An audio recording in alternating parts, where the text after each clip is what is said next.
This is former TNA World Champion Raven, and you're listening to TNA Cross the Line podcast. Quote the Raven, nevermore. And don't cross the line.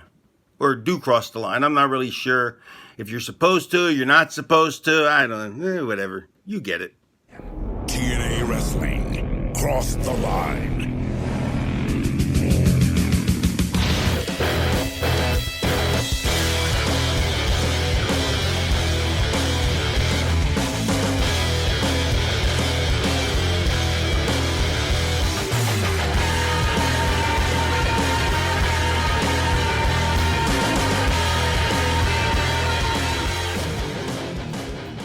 And we're back with episode 197 of the TNA Crossline podcast. I am Colling Jr. With me, as always, is Dallas Gridley. And Dallas, we are going prime time on Spike TV.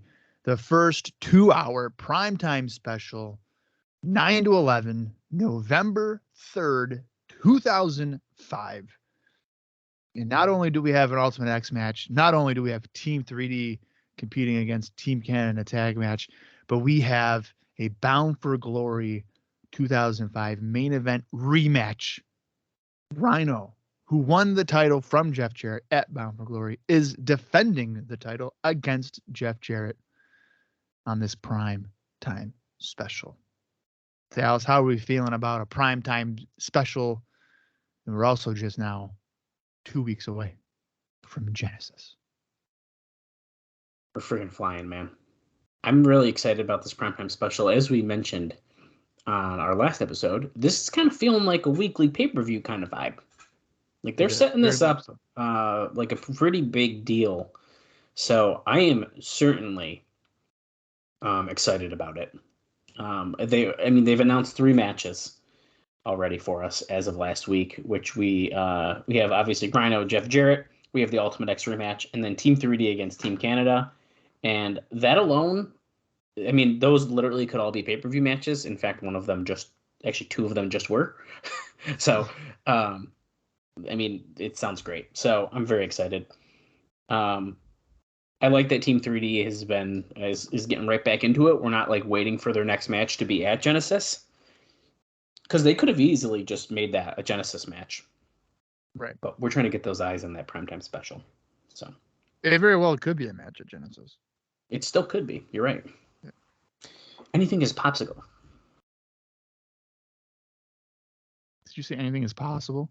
No, I said popsicle. Popsicle. Okay. Anyway,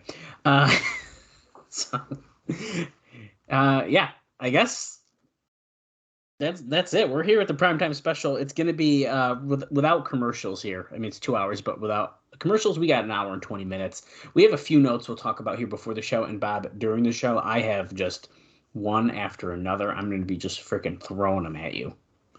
And there's a lot of like quick ones, 1 sentences, boom, boom, boom. So it's going to be a fun-filled show.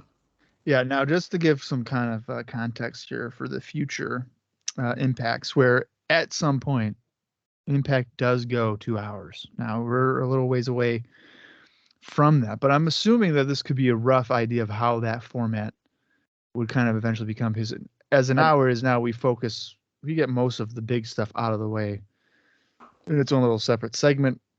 When it's routinely a 2-hour show, the note part could be more so part of the show. Yeah, I think I like that idea too, and we were doing that with our weekly pay-per-views.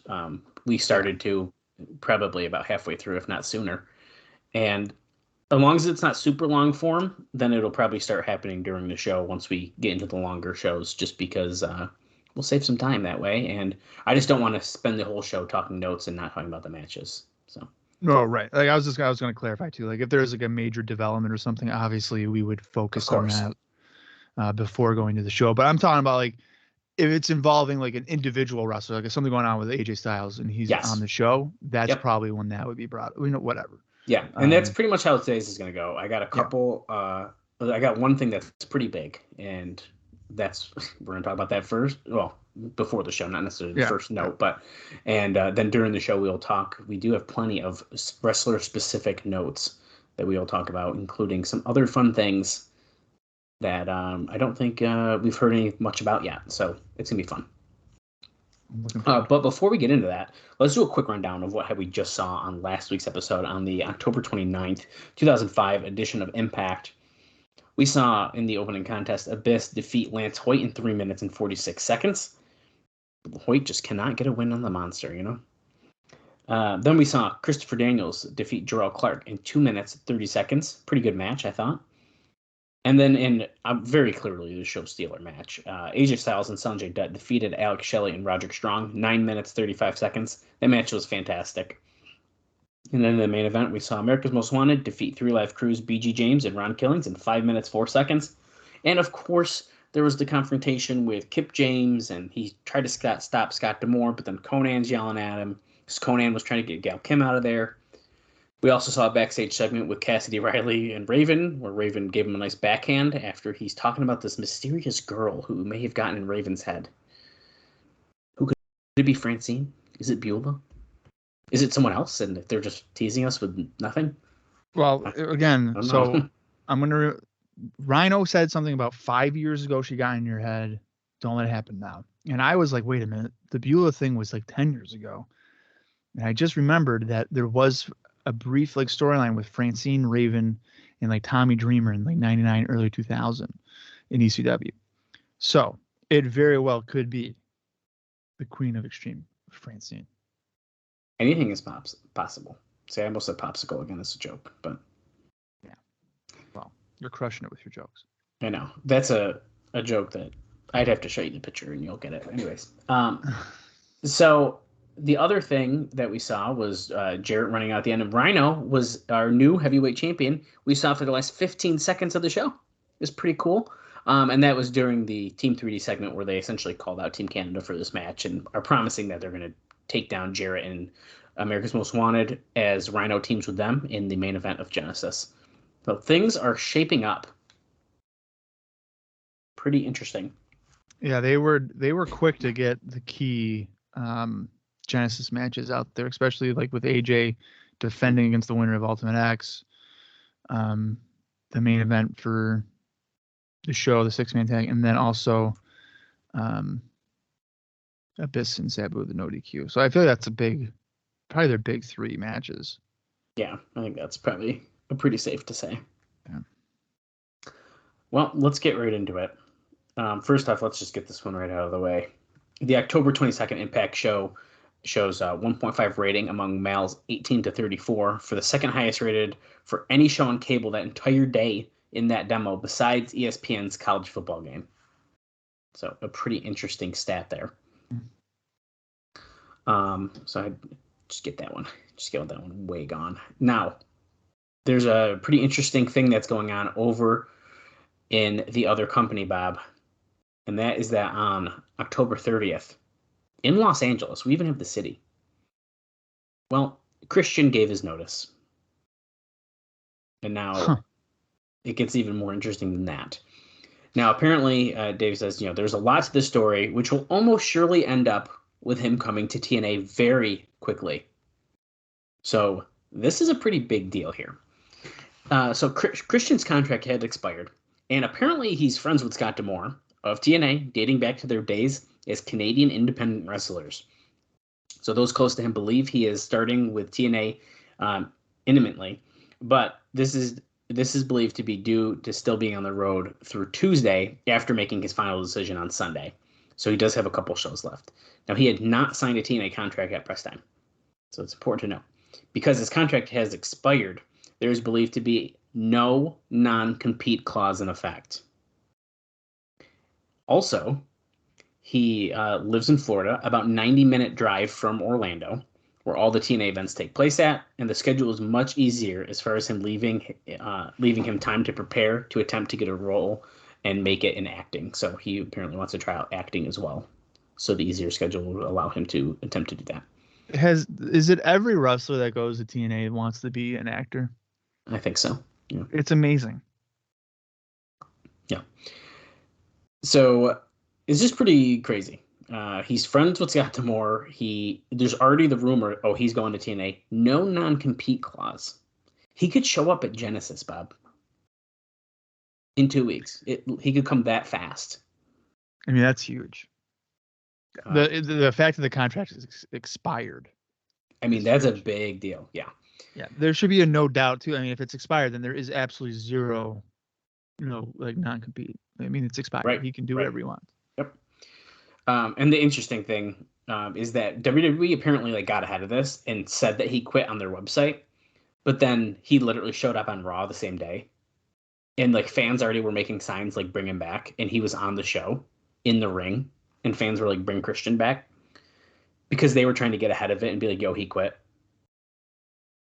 So then he's there. But then he's there because he was finishing up to like 2 shows or something. Yeah, it's kind of weird. Yeah. Well, I'll tell you, at this point in Christian's career, I remember, what was it? Shortly after WrestleMania 21, the Captain Charisma thing was like really taking off. Yeah. It was like him and Tom. I think Tomko was still with him. But it was like really taking off. And I was convinced, or not convinced, I really wanted him to win the world title on SmackDown. When it was like Batista and like JBL, I wanted like Christian to get that shot instead of JBL. And they did JBL because like it's WWE. Of course, you're going to just do the regular thing at that point. Right. But I do vaguely remember Christian like finishing up, and I remember like going to whatever website it was, and I knew he was going to TNA. I didn't know anything about D'Amore and him being friends, but I was just like, it just makes too much sense. Well, I feel like Team 3D was a big jump. I mean, regardless of the fact that they weren't doing a lot, but like on TV, but the fact that I think that like a big name team jumped to TNA is like it's a fairly big deal. I mean, that's got to be like, and the way they're using them on TV already. If you're Christian and you hear about this or you see it or whatever, you got to be like, okay, if they're doing them pretty good, like maybe I need to do that. Yeah, I don't think any of the people that have jumped to TNA have necessarily hurt WWE. No. I mean, as you just said, Team 3D hadn't done anything since like late 04. And now I'm not including the one night stand ECW thing because that was a that's different show. Yeah. The context is different. Like Jeff Hardy going. Jeff Hardy was a lower mid card act by the time that he left WWE in 2003, and then he hadn't done anything since like a Ring of Honor show in July of 03. Of noteworthy, at least, and when he showed up to TNA. Now, Christian is certainly not a main event guy in WWE. Like, there's no doubt about that. He was in the IC US title type of range, which is like upper mid card. The thing with WWE is that they're able to replace upper mid card acts with ease. Right. If he were to go to TNA, while it doesn't necessarily hurt WWE because they still have all their main event guys, whatever, it is a big get for TNA. Mm-hmm.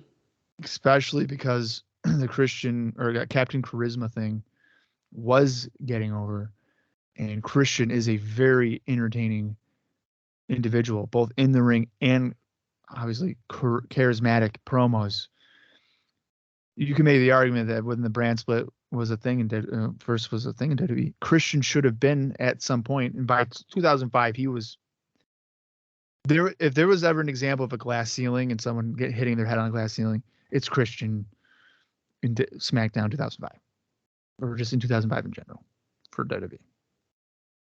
He's now going to a place where there is really no glass ceiling. The only person you have to take over is Jeff Jarrett. Oh, that's a pretty big one. Yeah, but like it's doable. I don't know. Can Jarrett really argue the fact that Christian still might not be a bigger name than he is? If Jeff Jarrett can honestly sit there in 2005 and say that Christian is not a bigger name than him, then we have some serious problems. That's what I mean. So I'm very curious to see how this all plays out, because Yeah, I mean, Christian jumping is a big deal. If it absolutely is. If it happens. If it happens, wink, wink, not nudge. Wink, wink. But so like, and then people could sit here and be like, "Oh, dude, Jeff Jarrett is well known amongst. Oh, everybody knows." Whatever. No, because let's look at this. Right, Monday Night Wars, peak Monday Night Wars. Christian may have been a tag team wrestler, but Raw is getting 5 6s in the like a 5.5, right, whatever, right. High 4s. WCW, yeah, Jeff Jarrett's the main event, but we're doing like a 2.6. Mm-hmm. And then you can go even further back to like WCW. Yeah, okay, but back then they were doing like mid 3s. Right. So, and he and Jeff Jarrett was a mid card act. So, as we progress along, now Raw is doing like, or SmackDown and stuff like that is probably doing mid 3s, sometimes a 4 maybe here in 2005. But Christian has gradually moved up the ranks. So I don't think it's any kind of surprise if Christian comes to TNA that he's instantly a main event caliber act, because I think in TNA he checks all the marks, all the boxes that you would want a main event guy in TNA. Right. I think that's fair to say. So I look forward to potentially having Christian in TNA. Yeah, I am very curious to see how much more we hear about this, or if it's going to happen as fast as it really could in literally 2 weeks. We'll see. Finally, Bob, before we get into today's show, I have a note that is a little bit longer, not too bad, but and it's a pretty interesting one, and not something I really knew happened or was expecting. So, Dave says here, what would have been considered a huge story in what will go down as the Week of Turmoil took place on October 28th when Jerry Jarrett met with Vince McMahon and John Laurinaitis at the WWE offices, and the company immediately touted it, including posting a photo of Jarrett arriving on its site. So this is pretty crazy. Okay, so now why would they do that? Exactly. So if I were to go to WWE.com in 2005 and I saw a picture of a guy named Jerry Jarrett, if shaking hands, whatever, I would be like, who the fuck is Jerry Jarrett and why do I care? Right. So he says that this is clearly an attempt by WWE and Jarrett himself to use the website to deliver a major FU at TNA and create unrest there, which they were successful at doing. What Jeff did or didn't know is unclear, other than that he claimed to others in the company to be both furious and badly hurt about what his father did. However, almost everyone in the company was blindsided, as even those who are close personal friends of Jeff and have worked closely with Jerry were unaware anything until hearing WWE put up that Jerry was meeting with Vince on that site. So, to attempt to cause further unrest, the WWE's first post stated that Jerry didn't come alone, clearly trying to insinuate, probably as much to the public, but more for the people working in TNA, that Jeff came with him. It wasn't until later in the day that they revealed it was not Jeff, as insinuated, but it was a big Russian that the WWE website said he came with a monster of a man named Oleg Prudius. Now, I knew it. Yeah, I know. And if you don't know who that is, it is Vladimir Kozlov. I knew it. I was going to say, I'm pretty sure that this was the guy. Yeah. So, and they kind of go a little bit more in depth about him. He's a highly regarded amateur background, blah, blah, blah, blah, blah, blah, blah. All that kind of stuff. I thought this was hilarious, mostly because in 2023 here, it's for a little behind the peak, it's October 15th. And Oleg here just made his Impact debut. And I was texting Bob about it, and I was like, what am I watching right now? So I saw it on Twitter or X, whatever. I'm going to call it Twitter because that's what it is. It is. And I saw it and I was like, get the fuck out of here. There's no way that Kozlov is in Impact. And I almost texted Dallas, but I was like, you know what? If Dallas had seen this, he would have fucking messaged me about it. So And I then didn't I want to did. ruin your night. And then the next day he goes, Bob, what the fuck is this? It's fucking, I knew it. I was like, okay. Oh man, they kill me, man. That's literally what happened. So it's kind of weird here. So it goes on to say after a little bit, it is known that besides pushing Oleg here, he spoke negatively about TNA to McMahon and Laurinaitis. This is Jerry Jarrett. The belief is that he was looking to negotiate something for himself because nobody seemed to believe that Oleg was anything more than a cover for him, essentially. So yeah, it's pretty freaking crazy here. Now, the last little note about this is the general feeling is that Jerry being gone would be no loss. Among many of the wrestlers, they think that Jeff being gone would be a positive as well. And one noted that the Jarretts are universally despised in the company and that a big party would be thrown if they left together. But the reality is, forgetting about what his loss as a wrestler would mean, and it would really be minor. His loss behind the scenes would actually be quite significant and not in a positive way for TNA, as he's been a strong part of the current creative situation. Well, I mean, Kozlov obviously gets a job there. I don't know if it's from this meeting or anything, but so Jarrett must have been successful for that. I'm assuming he must have been like an agent or something for him, right? He must have been. Yeah. That's what I'm gathering from it. I think Jeff Jarrett, if he were to have left TNA, now obviously that's not the case here because he's like feels betrayed by Jerry. But I don't think I would classify it as a good thing because backstage, I think Jeff has good things to do. Right. It's just, I think that when he dips his toes into the creative part and constantly needing to put himself over, that might be a little bit dangerous, which is maybe what they're referencing. But right, there's other things than just creative that you have to worry about in wrestling. Yeah. Yeah, it's pretty interesting. I like this whole like Jerry was like, "Fuck it, I'm going there. I'm gonna go say hi to Vince McMahon quick for fun." Yeah, I mean they obviously had a relationship in the 90s with like Memphis and stuff like that, and Jerry apparently was going to take over WWF when or if Vince had gotten convicted in the steroid trial. So there is a connection there. I'm just surprised that WWE would be like, oh, hey, here's Jerry Jarrett on a website, and as if people would be like, oh my God, Jerry Jarrett's there. Right. The casual fans are not going to even care about who that is. Yeah. Pretty interesting. Well, Bob, like I said, that was kind of the last note here before we get into today's show. Okay. We will talk about plenty more during the show. I'm going to be hitting you with heavy hitters the entire show. So we will have plenty more to discuss. Yeah, I guess that's kind of it. There was no other dark matches or anything like that besides the one I noted on last week, and I have a note specifically about it. So we'll talk about it during the show. And I think that all the explosions that happen technically don't happen until after this. There's one, but I'll mention it once we start. All right, well, let's get into the primetime special here from November 3rd, 2005.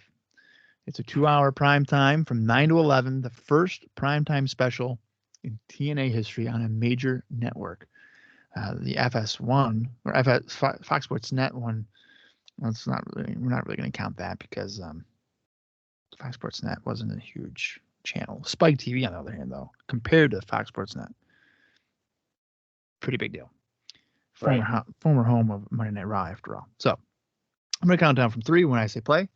That is when the live watch will begin, and we will see if Jeff Jarrett can, in fact, regain the NWA World Title. 3, 2, 1, play.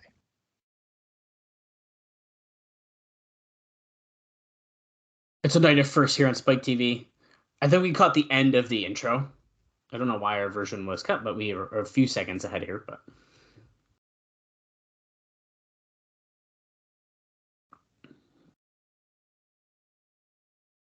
Your 2-hour adrenaline rush is next, dude. Oh, we're getting a full history isn't written. I don't think we got the opening yet. I think we saw a couple seconds of the end of this is TNA. Yeah, this is TNA. It evolves with each momentous event. I think we'll probably get the regular intro here in a minute, but showing Ken Shamrock there, you notice that? Yeah. Well, when you have Progress a lies. UFC kind of connection. Progress lies not in enhancing what is. The Hogan thing showing Sting. You would have thought this was the first show. There's Kevin Nash. They showed Raven's debut. Dude, are we seriously showing this thing? It's like showing Savage, dude? But advancing toward what will be. What is happening? Okay, so I think they're showing like an old guard and then what will become a new guard type of thing. Oh, because now they're showing styles. Yeah. Innovation. Which I think that's smart to do. That's kind of a fun way to do it. Passion. Seeing Samoa Joe now. We saw Ultimate X stuff. Christopher Daniels. Death Defying. We're showing that Jeff Hardy clip, but not the full thing, because you can still probably order the replay. One, they showed it all. We saw the whole thing. Okay, never mind. They showed it all. That's funny. Showing Monty Brown. Team 3D, of course. AMW beating the crap out of them.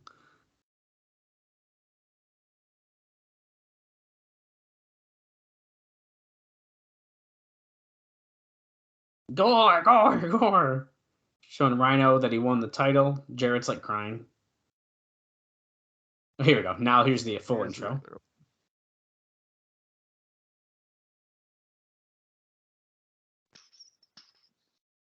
This is a pretty exciting show. While during the intro is happening, Bob, let me pull up the first explosion. So this aired on November 3rd. There's an explosion episode that took place on November 4th where we saw Christopher Daniels defeat Matt Bentley. And as a fun fact here, I will explain. An explosion? An explosion. Oh. Who are we starting out with? Oh, Jeff Hardy? To explain the taping schedule a little bit here, this show that we're watching now was taped after the show we just watched. Some things were a little out of place, such as the Ultimate X was taped first, probably to get the structure out of the way. And then that explosion match was actually taped the day after. So they had another set of tapings on October 26th where they taped explosion matches as well as our next episode. Right. So and other dark matches, but that makes sense, the placement there. Okay, there we go. Now we're seeing the full clip from Bound for Glory again, because Jeff Hardy has come out to the ring here. So he's probably still hurting, I would have to assume, because this is literally taped the day after. 2 days after. Or no, it is the day after.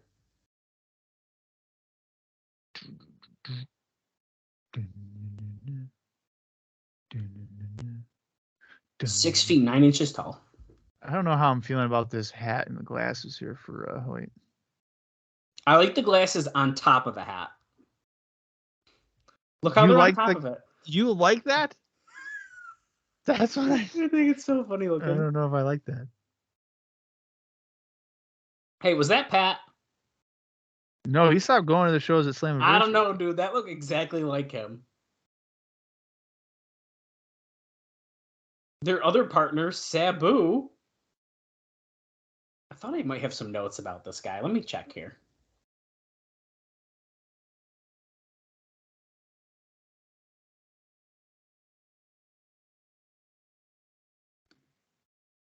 Let me see here. So we got Sabu, Jeff Hardy, Lance Hoyt teaming up here.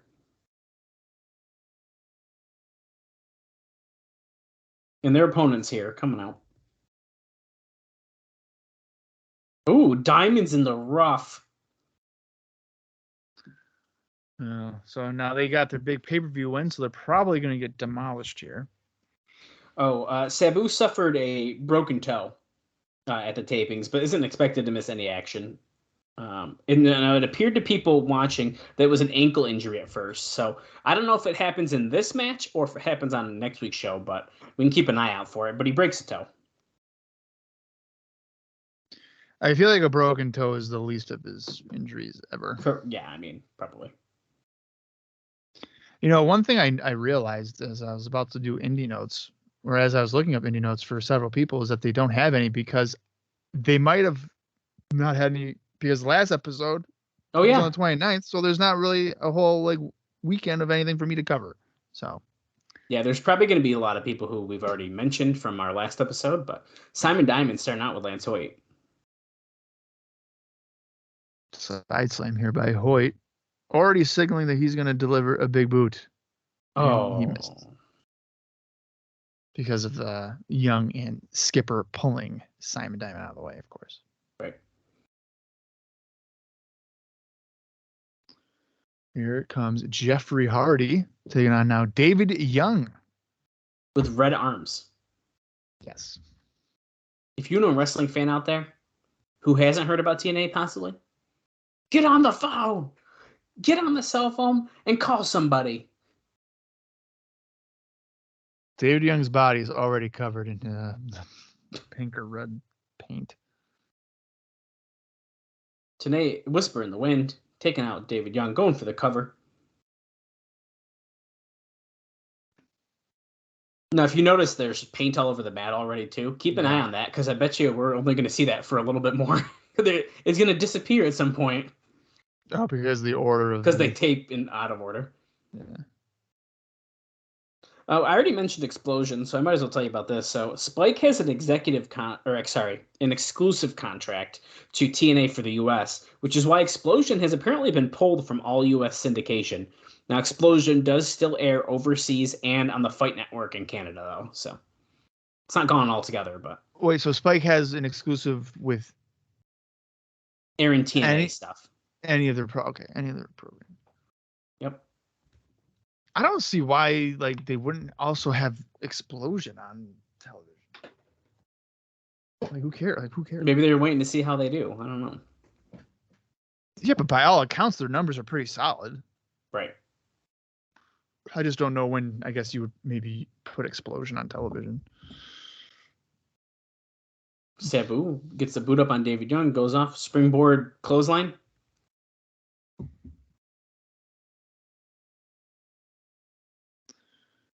Sabu is all taped up. Is that from? That had to be from the Monsters Ball. Right? Yep. Wait, press slamming Diamond up. Oh, what the fuck? A chair's being thrown. Jeff Hardy clotheslines David Young out of the ring. Things are breaking down in this match. Are we just allowing the chair shot there by Sabu or what? Sabu's limping. There's the that was also from the pay-per-view, right? No, the foot is from this match, I think. Oh, really? So that yeah. Oh. Jeff Hardy just got the pin on who was it? Is it Skipper? I don't know. I was looking at Sabu. Yep, it was Skipper. It was Skipper. Okay, so it's a broken toe. Okay, not a broken foot. They thought it was an ankle at first. Oh fuck! And he's got to do a post match with Abyss. I was just gonna say, he's like, oh fuck! I forgot that this big guy's gonna beat me up now. And he gets a black hole slam. And Hardy and Hoyt going after Abyss.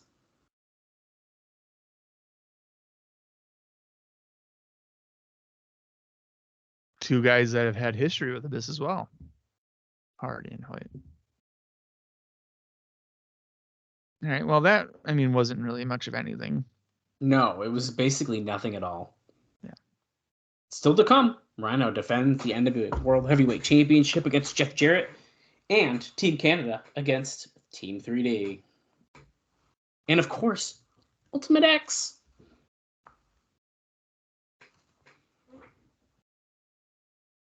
Jeff Jarrett backstage here with Shane Douglas. They're claiming this is his final shot at the title. So we all know what the fucking that means. I God hate damn it, dude. when they do that.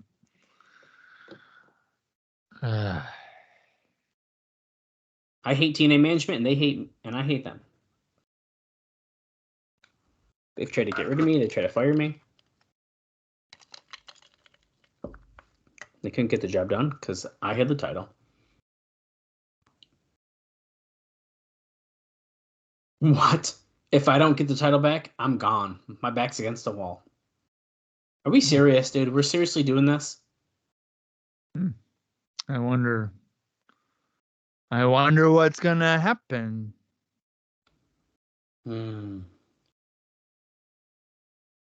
Okay. I hate this already, dude. It's such lazy booking to do that. If I don't win, I'm gone. Okay, Jeff. Makes a whole lot of sense.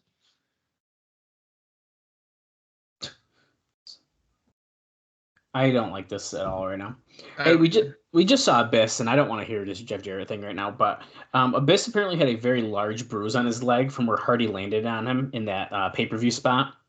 And Abyss was knocked out and seeing stars for about 10 seconds, even though his leg and not his head took the brunt of the punishment. So apparently he got kind of fucked up from that swanton. Oh, I'm sure he did, yeah. And here is Monty Brown coming into the interview. What do you have on Larry Zbyszko? The alpha male deserves the next title match. Monty Brown, you don't get it. I get the rematch because I had it in my contract. How does that work? Like, do you write in your contract, if I win the title, then I automatically get a title shot? I would imagine it's like, hey, if you beat me, I get the first shot to get it back. Yeah, but like when you sign your contract, you're already not the champion. Or is it when you win the title, you get a champion's contract? No, so when you're the champion, No, right? no, rewind. You get your contract before you're even a champion. No, you have to sign a contract for the match. Oh, that's what they're saying it is? Yeah, so like every match. So like I thought he meant his like talent contract. No. It's in the contract of the match. Okay. Which tells you that they go through a lot of fucking contracts. If every match has a contract like that. Or maybe every title. That's probably just every title. Fine. Yeah. The pounds. Give us. But even if you sign the contract as a non-champion, it could be like, okay, anytime I win the championship, if I lose a championship, I get the first. That's silly. Smart.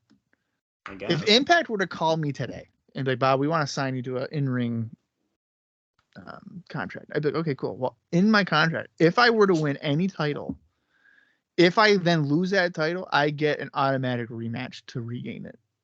And they'd be like, okay. And then I could be like, yeah, see, it's in my contract. Okay. Oh, Ultimate X. Ultimate X. Oh, no. Monty Brown's coming out next. Yeah, Monty Brown's not in Ultimate X. And speaking of Monty Brown, that Morphoplex commercial we talked about a few weeks ago, that was like really bad. Well, that's been dumped. They replaced it with a new Monty Brown commercial that was 100% improvement, Dave says. Although that Tracy Brooks, I lost 5 pounds in 6 days and I can barely keep my pants on line, in the Departed commercial should be immortalized as one of the greatest lines in the history of TV commercials. Gee, I wonder what it's suggesting when she says that. I don't know. She's a Hall of Famer now. Oh, dude, check this out. Hit Monty Brown's opponent, Brian Gamble. This guy knows he's fucked. Yeah. I'm going to learn more about Brian Gamble. Okay, well, he retired in 2008. Oh. Trained by Dory Funk. And he just got chucked across the ring by Monty Brown. Yeah, he didn't have a lot of matches. Oh, so he's been on Explosion several times. Yeah, we've heard his name before. Yeah. He's actually been on Impact. Oh, Jeff I don't know Jarrett if I remember him. Brian Gamble back on Impact number 18. I remember that, actually.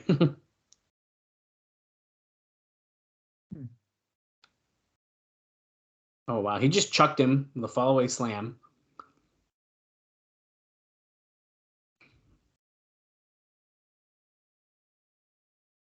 Here we go. The pounce! Holy shit. Well, that might be it, guys. He's taking his time, though. Could we see an upset by Brian Gamble sneaking a win? I feel like he's going to do a different... What is he doing? The Alpha Bomb?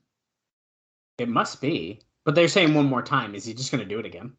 Yeah, I was going to say, he better not change his finisher from the pounce to the Alpha Bomb. Just keep it to the pounce. No, he's just doing it again. Okay, good. Yep. I really don't know if I would want Monty Brown just running at me full steam to knock me down. No. They're going to have him do it a third time? No way. Come on. Look at the look. You know he's doing it a third time. This guy's not a world champion. He's not ready. Too He's soon. not ready yet. He could have been champion a year and a half ago, but it's too soon. Too soon. Too early.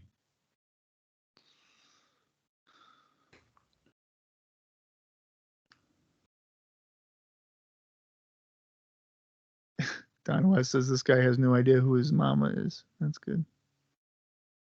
Look at, he's going off all the ropes. The third one. Don West acting like as if Monty took too much time that Gamble would like come back. I mean, this guy's cooked. Yeah, that's it for him. Yeah, it's over. Oh, he's spitting. Look at those crazy eyes. Yeah.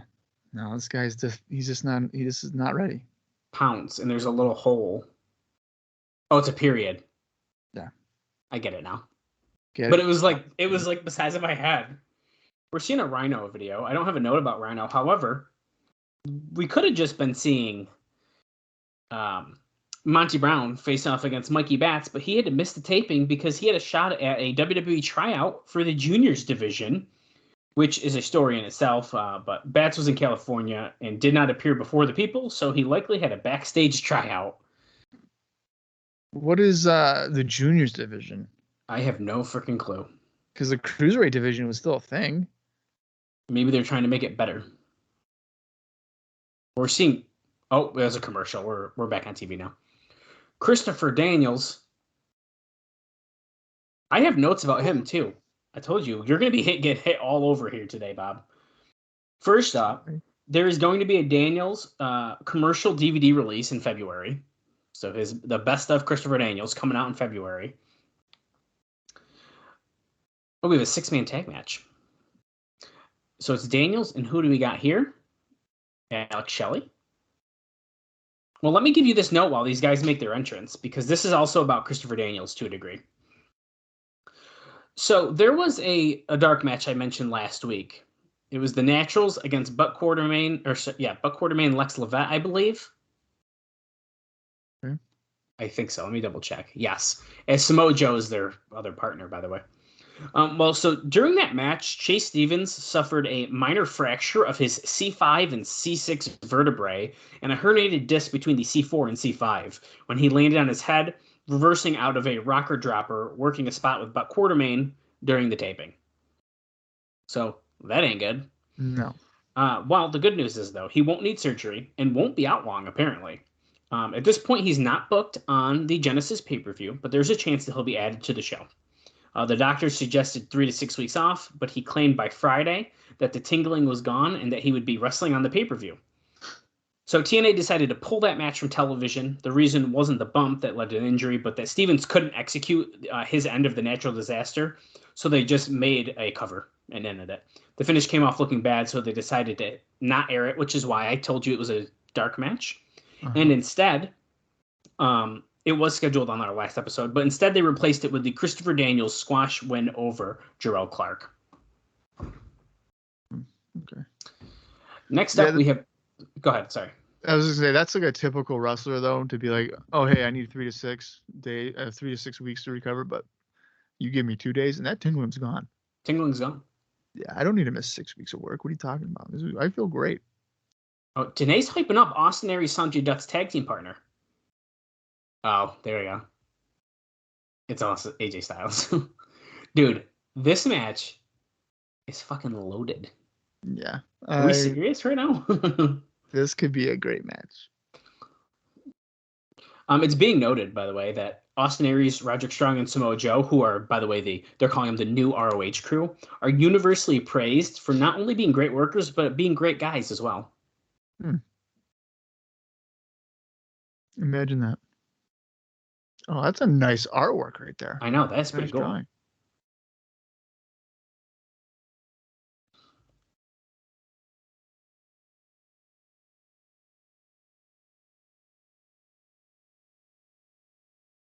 Yeah, AJ Styles is the only Grand Slam champion. Is that right?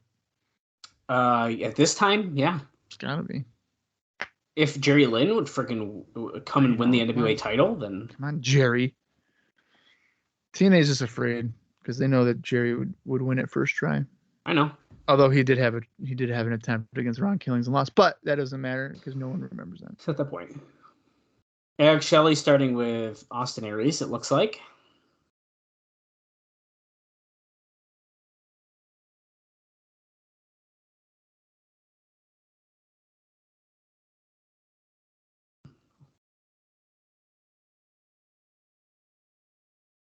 Okay, we're backing up into the corner here.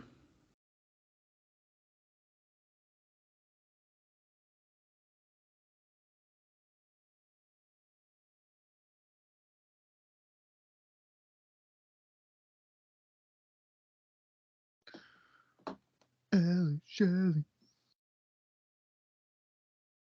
Oof. Aries with a seated drop kick. Shelley checking all his teeth. Smart. Irish whip countered, kick in the gut.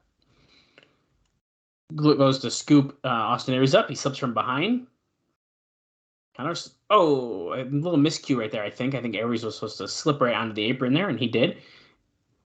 Corkscrew splash in.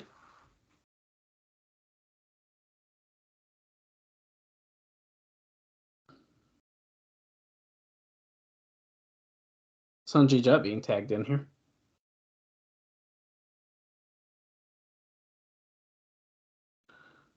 Pendulum elbow by Austin Aries. And now we're going to see the sprinkler by Sanjay, it looks like. Boom, boom, boom, boom. So you like that, but you don't like BG James doing the... I don't like the sprinkler at all, to be honest with you. No, I don't. So you don't like it when people show, like, personality? No, I don't like when they dance before they do a move. So how do you feel about Ron Killings doing a split before he does the axe kick? I don't like why. Well, he does the split as a counter with a to like duck a clothesline though. Yeah, but sometimes he'll kick a guy, he'll do a split, and then come off the ropes and then do the axe kick. No, he does not. Yes, he does. See, I don't mind the sprinkler as much like this. Okay, how do you feel about the spin-a-rooney? It's fine. Oh, okay, that's a dance move though. Yeah, but you're not dancing into the move. He hits a spin-a-rooney. Yes, you are. He's doing the spin-a-rooney. So you're telling me he does a spin-a-rooney. Heel kick. He does a spin-a-rooney, and he immediately goes into a move. Typically, it's different than dropping a knee or a fucking elbow. It's just I don't like it. It's fine. I wouldn't take off half a star for it, but okay. I'm not you. So Samoa Joe looking at the architecture. No, I mean I get your dislike for it because like in the sense of wrestling, if you and I were fighting, am I gonna? And I'm like, and I tried to do a split. You ain't getting back up. I wouldn't. I'm pulling my groin. Oh, Samoa Joe with a high knee into the corner to Sanjay Dutt. Speaking of Samoa Joe, last week we talked about Nigel McGuinness being a rumored opponent for him, and then that was switched and blah, blah, blah. Daniels tags in. He's also wearing the necklace again. I know, I saw that, the necktie thing, and I hate it. I don't understand why. Well, anyways, Nigel McGuinness, he apparently will likely debut on Genesis, but it might be either in a pre-show match or possibly a prelim, but we'll see what happens. Also, there's been talk about using Andrew Martin, but most of that is being used him as like a one-shot deal at first to see how it goes. So, between Christian Test, Nigel McGuinness, and believe it or not, Bob, Shannon Moore is scheduled to start here soon as a heel. We have a lot of new names that are going to be coming in here to TNA. I feel like they were saying they weren't trying to like bring everybody in, and now they are. We got a lot of names lined up, man. Like, holy shit. Samoa Joe squaring off with AJ Styles now. This should be good. Shannon Moore I'm not excited about Shannon Moore. I don't like that you're knocking Shannon Moore like that. I don't know, man. I liked him in 3 Count, and I liked him when he was like Matt Hardy.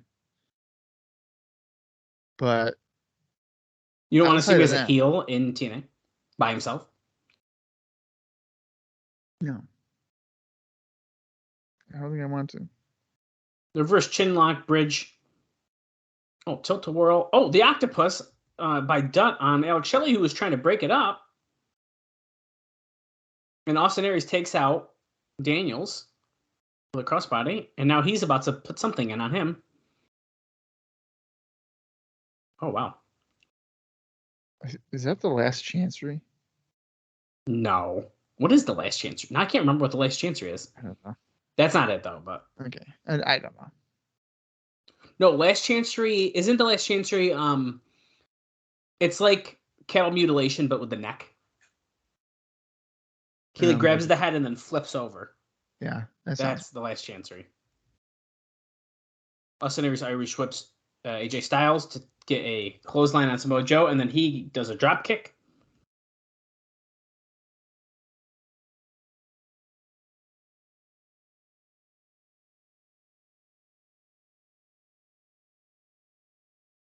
Here you go. Austin Aries going for a dive.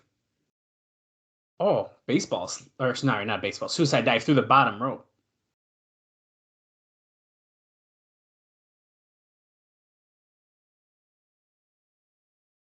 Oh, Joe just kicks him off the apron pretty hard.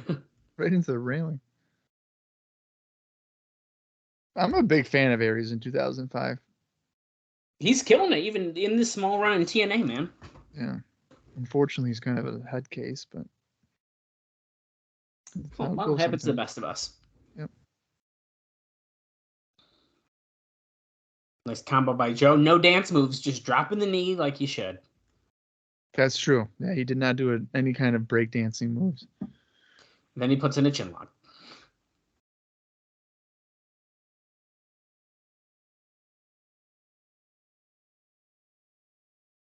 Oh, snap power slam.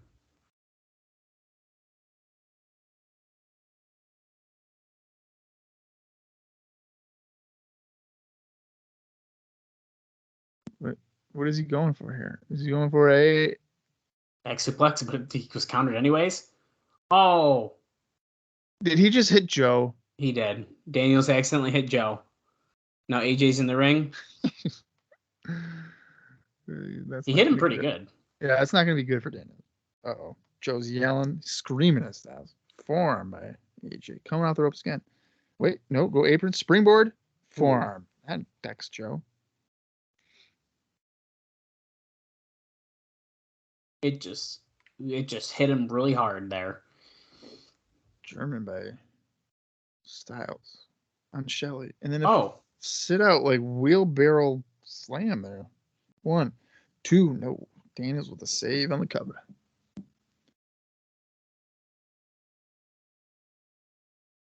Tilt-a-whirl backbreaker.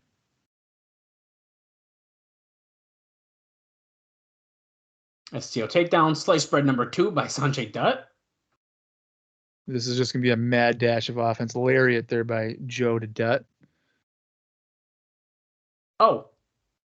Oh, crucifix bomb. Yeah, crucifix bomb on Joe by Aries. Wow. I don't think I was expecting that. Wow, that was awesome. Dude, crowd's losing it. 450? No. Alex Shelley pushes him off the rope. Oh, to the floor. Holy shit, Shelley with a dive. Almost at the corner of the railing there. That could have been bad. Mm-hmm.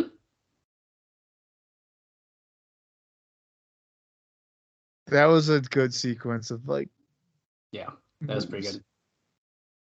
This is what total nonstop action is all about.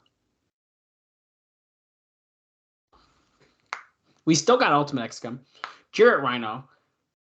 Team 3D, Team Canada. We got the unbreakable trio here. Oh, Accidentally hits his partner again. Shoot. Styles Joe don't ducked care when either. He Daniels was deserves holding him, that so one. now Joe hit Daniels. Now they're Communication breakdown. Well, not quite a Pele. Third time that Daniels ran into Joe. But that was because of a kick by Styles. Insecurity by Alex Shelley. No way. Nope. Roll up. Styles isn't going to win like that. He's got to hit the Styles Clash. Good night. I don't think Shelley's the legal man, is he? 1, 2. I couldn't tell you who's the legal man, dude. I didn't think so. I have no idea. I don't know if Andrew Thomas knew either, so. They never fucking know. Okay? Never. That was good. Yeah, that was a lot of fun. That was good. Now, could you imagine like building these 6 guys up over the course of, let's say, 5 years to be your main event acts? That'd be wild. Well, we were going to see a Jarrett package, but it cut out probably for our commercial break there, and we're getting interviewed, or Rhino's being interviewed backstage here.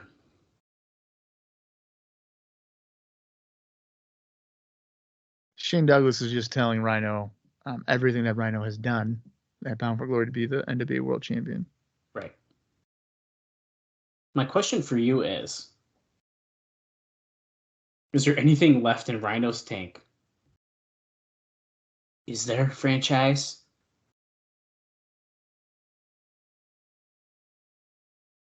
I've proven I had the heart of a champion. I've dealt with obstacles in politics and scumbags for the last 4 years, but not here in TNA. Good thing he never goes back to WWE. Oh, wait a minute. Oh, Raven.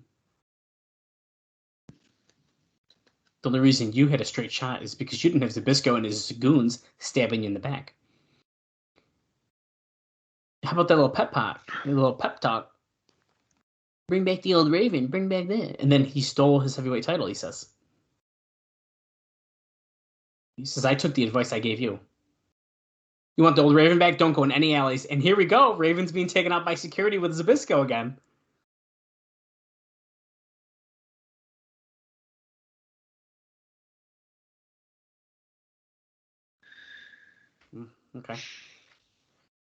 Okay, so Rhino's going to destroy everything in his path. I'm thinking they might still do the Raven heel turn. Was just about to say that. Because it feels like maybe Zbyszko and them are in on it to get Jarrett the belt back. Whoa. Okay, now that's a big thought. And we're seeing a highlight package of AMW beating down on Team 3D here. So during that, Jimmy Hart on Wrestling Weekly, he noted that TNA never fired him because he showed up on Raw Homecoming. He was just basically told that if he was on TV for them, then he wouldn't be managing the Naturals on TV in TNA.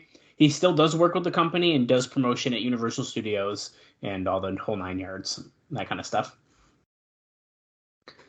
And I have another interview for you because Conan on Wrestling Epicenter was asked about 3 Live Crew, and he said that they were stale, and it was the fault of the writers.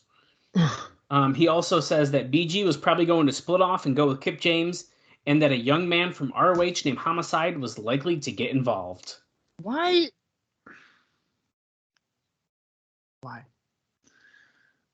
Why do we do these things where we just tell you, by the way, yeah, we're going to split up, and by the way, Homicide's coming in? Well, it's funny because Dave notes how he, Conan got heat because of this interview he did because he complained about creative and how his own angle was stale.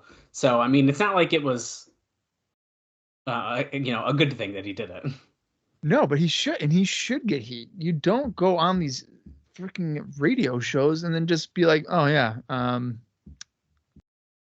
Kip and BG are going to be tag partners there soon, and then Homicide is going to come in on my side. All right, see you later. I know. That would drive me nuts. If I was creative and I heard that, I would then purposely change my plans. I'd have to figure something out. I'd change it. Here comes Team 3D. And here I was about to say, oh, their first match, but they had the fucking match against AMW. second impact on Spike.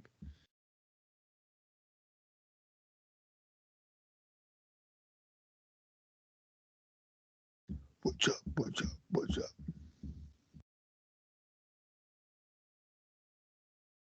Oh, do you think we're going to get a clean finish here or what?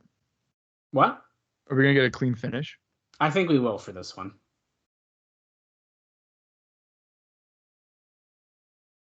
Ooh, Team Canada's like, yo, get the camera. We're trying to talk strategy. November the 13th. It's Genesis.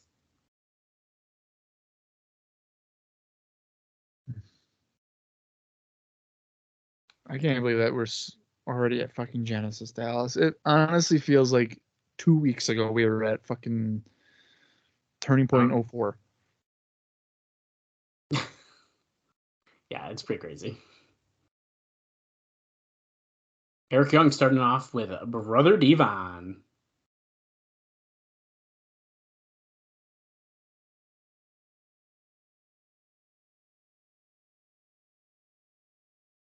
I'm excited to keep seeing Eric Young's evolution here in TNA. I know we've been teasing.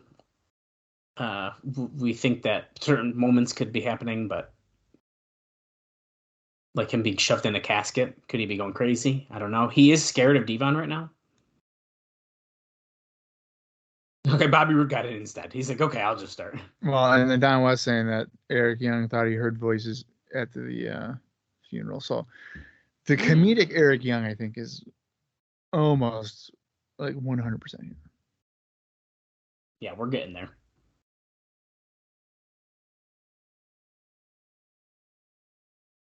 Devon hammered away on Roode, but Roode gets a headlock sent into the ropes. Shoulder block, down goes Devon. Off the ropes by Roode.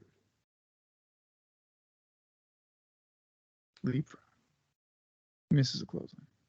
Leaping shoulder block by Devon. He's only been doing that for 8 years.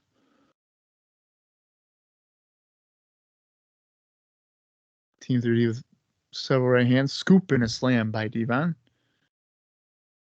No dancing as he hits a leg drop.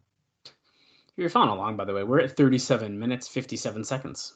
And if you're like me, that means that we have 42 minutes and 31 seconds left in the show.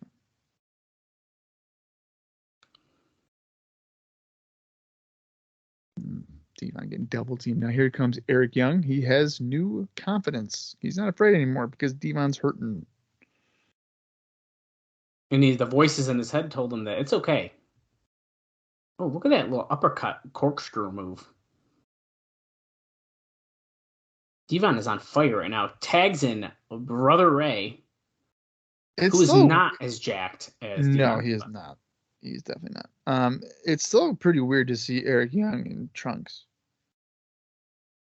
Yeah, it is. Because he doesn't, I mean, nowadays he wears them all the time, but. Yeah, but I'm saying like this era. Oh, yeah. Yeah, the Team Canada, Eric Young. Yeah. Oh, the referee just got shoved between them. Eric Young's doing some chops.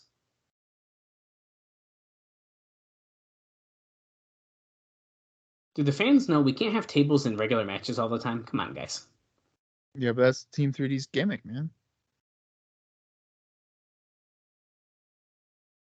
And they can't technically say it, right? Team 3D? I don't think they can. Like Brother Ray they'll probably start doing the thing that Kip James does, where he like says part of it, and then the crowd finishes it.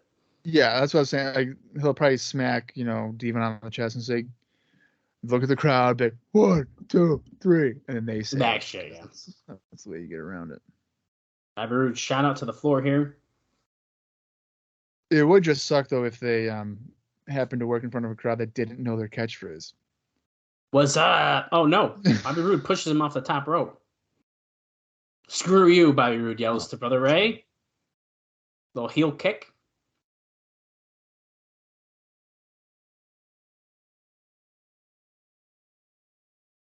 Oh, we're going to commercial, but we'll be back. Oh. I thought we were going to say an Ultimate Fighter commercial.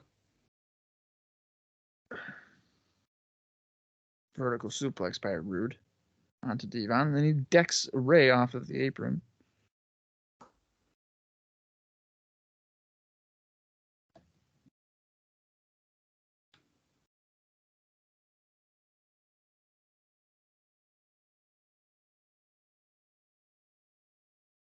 Let's go, Divine. Let's go, Divine. Bob, there's 2 more people that TNA are considering bringing in here. Oh, are they WWE guys? No. Okay. There's been consideration given to Aaron. Oh God! See, I thought I knew how to say his name. Let me guess. Aaron Aguilera. Yes. Yeah, that's Jesus for people who don't know. Oh, see, I didn't know that. SmackDown. Oh. He was Carlito's bodyguard that stabbed John Cena. Thank you. In That's such a good save. Thank you.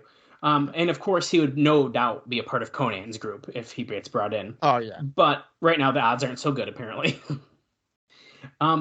Also, Sean Waltman has been backstage at every show early and clear-headed. He's definitely earned points back, and they're a lot more open to use him, but there's no definite date or ideas at this point. Okay. I would 100% still use Sean Waltman. I think you might as well at least try.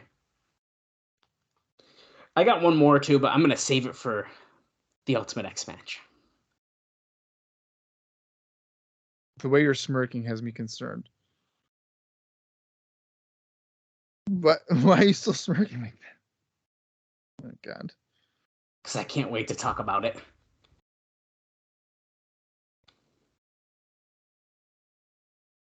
Got a headlock in. Devon, breaking out. Ultimate X is next.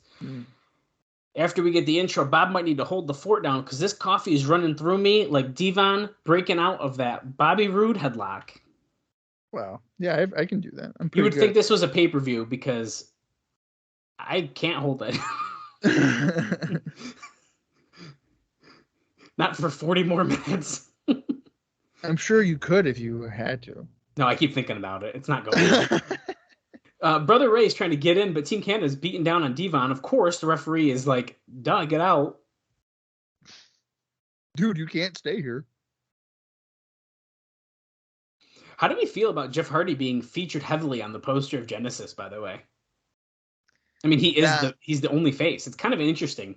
Yeah, that's a weird choice because that would make me think that he's going to have a big role in the show. I mean, I feel like that's how it usually is, right? And it's not his first. What's the other one? Was it? Or maybe I'm thinking of a future one. That might be my bad. I might be thinking of a future one still. Right. There's another cover, and it why is it always Jeff Hardy? Well, and I'm sure middle rope knee drop here by Roode, and now Eric Young with a top rope elbow drop. That looked pretty fucking good. Yeah, his elbow drop's top notch. I'm wondering now. I know we've seen DVD covers not being the same as the pay-per-view poster, but I'm wondering if they're also considering this for if we want to get DVD sales, people are going to see Jeff Hardy's face, be like, "Oh, who's that?" or "Why is he there?" You're 100% right. 100. So that's probably what that is. I'm almost curious. I mean, they probably already had it done before Team 3D signed, but it makes you wonder. Maybe do a little switcheroo. Well, I know Bischoff was saying, and I guess maybe the era is different. It might be, but yes, his was a year ahead of time or something. No, so the poster artwork was at least 3 months before. So that's probably you had still an idea fairly of where accurate. you're at. Yeah. Double close on by Devon here. The year thing I think is booking venues.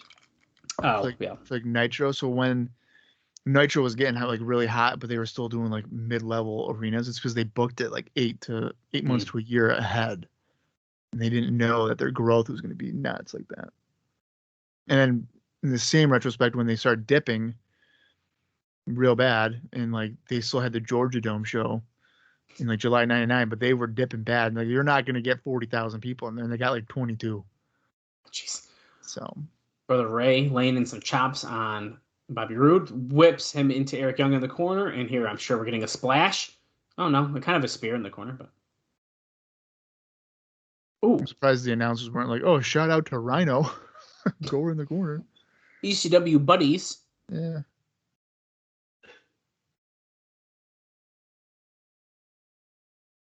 The Canadians are still alive. Oh, no, I thought Eric was going to go for a pile drive or something, but no. Clothesline missed. Neck breaker by Brother Ray. Oh, Rude just elbow dropped his own partner. Samoan drop.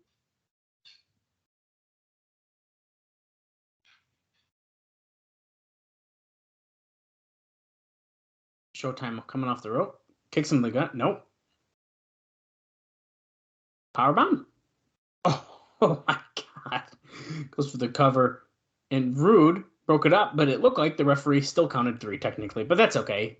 He didn't count it. And the only way it counts is if he rings the bell. Right. Eric Young got tossed out by Brother Ray, so I have a feeling we're about to finish this one up here.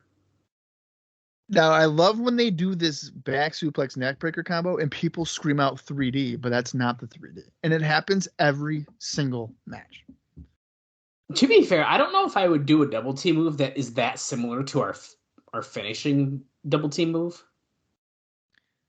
I mean, I understand that, but I know. It's not the 3D, though. It's not. Now they're calling for it. Now they're signaling for it, yeah. A1, I think, might have missed a cue there because he got on the apron a little early, but now he's there with the hockey stick. Oh, Brother Ray ducked.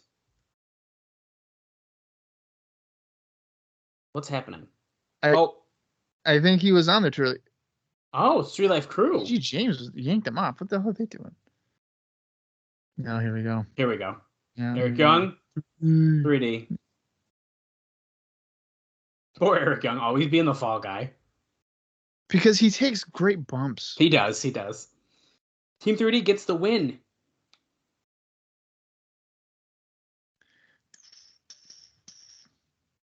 Okay, so if I had to guess, that means Genesis is going to be another 3 Life Crew Team Canada match. Can't wait. They already said that last week. At Genesis? Yeah, they said, remember, that's where Kip James wants to be the special ref. I didn't know that was official. I'm pretty sure it was official. The match was official. The Kip James part, I think, was up in the air a little bit, but. Oh, I didn't know. Okay. I didn't realize like it was an official thing. I thought Kip was like, oh, I want to be that and show you guys my worth again for the 5th time. Well, the thing is, they spitfire these matches so fast at us. Yeah. Well, when you got 3 weeks, I mean. I know. Looks like X is up next, and I think I said it already, but just in case. Whoa! Why is everything on fire? What the heck? What was the point of that? I don't know. But if I didn't say it already, they actually kicked off the taping with this match. So this is the match that people are seeing first if you came to this taping. Okay. So if I had... Okay, the crowd might go nuts for this if it's the first thing they're seeing. Yeah. So it started off with this. Then it was that Abyss Lance Hoyt match you saw last week. Then it was the Naturals match where they got injured. Right. Then it was the entire last week's show, and then the rest of this show. Okay. Do you think the Red X is up there? Yes, I do. You do? You don't think they made any type of adjustment and changed it to like a contract or something? No, I think it's going to be the X. Okay. I think they figured out, however we hung it up was stupid last time. Oh, yeah, I saw it. Yeah, it's there, yeah.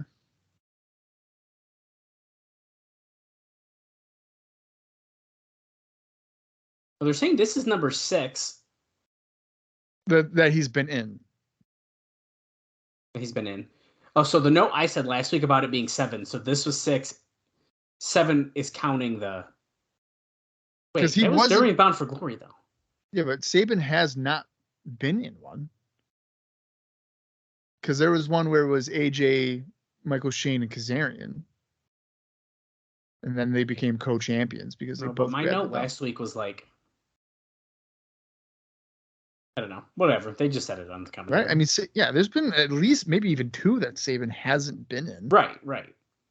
But they said that he was in 7, counting the one in IWA Puerto Rico. Look at that Bentley bounce going on. Well, speaking of Matt Bentley and Tracy, Frankie Kazarian may not be in as quickly as originally planned. So Kazarian might be coming back. Now, the idea was to reunite Kazarian and Michael Shane as a strong heel team, but with Bentley, apparently now as a babyface, there is no role for him to walk into. I don't know if I'd consider him a babyface, but here we are. I was just going to say, I don't Maybe think with the fans, like the way the fans are reacting. Bentley bounce, maybe, yeah. I don't know. Okay, Bob. Oh, wow, that's weird. You hold down the fort. I'll be back. All right. Bentley hammering away here on Chris Sabin in the early goings. Kazarian come back would be pretty funny, considering he wanted to go WWE and be a star, and he apparently he couldn't cut his hair. Williams with a drop kick to, I believe that was Bentley, and then clotheslining Sabin to the floor. We'll see if I got that reversed.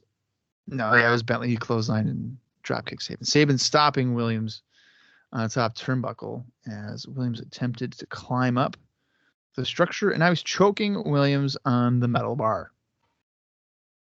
Bentley with a jab to the midsection on Sabin a few times. All three men in the same corner, but Williams sitting down. Bentley with a superplex on Sabin. Oh, I thought he was about to kip up like he was Shawn Michaels' cousin, but that did not happen. The fans are chanting for Sabin and Petey. No one is chanting for Bentley. Oh, Petey's going after Tracy on the floor now. Looking to flirt with her, and now Scott D'Amore's got her trapped on the other side. So she's going to climb the structure. So Petey's got her by the right ankle, and Bentley makes the save with a running strike. And then safely brings Tracy back to the floor. There's yet to be any kind of big move off of the Ultimate X structure. But now Sabin is trying to climb up here. Hammering away on Bentley, but Bentley responds with some right hands too. Clubbing blows as Dallas has returned. Dallas, you have not missed any major moves. Tracy. That's why I went right in the beginning. Yeah, Tracy swinging neck breaker off of the top rope by Bentley onto Sabin. Tracy climbed the structure a little bit to get away from a flirtatious Petey Williams. And they're doing that again? Yeah.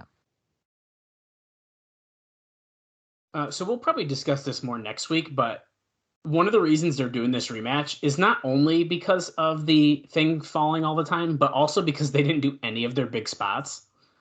Right. And the decision was made apparently like right after to do a rematch. Yeah, I mean, if you don't get any of your big spots, then you might as well just do the whole match over.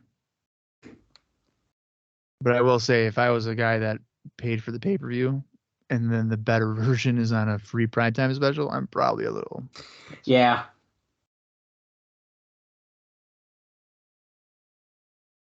Oh, Sabin crotching Petey in the corner. Tree of woe. Oh, no, he's going to step on Petey's nuts, isn't he?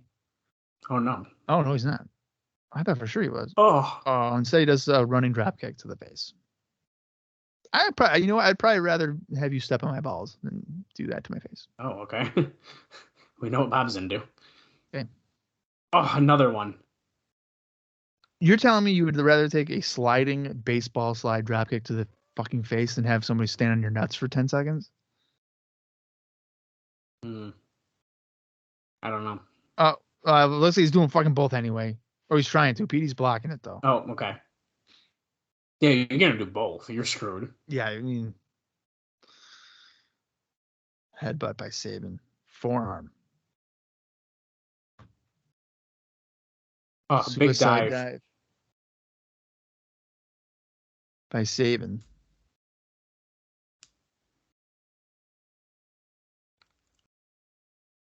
Petey's about to climb. He's going to get on the cables. Oh, drops Sabin's arm over the top rope.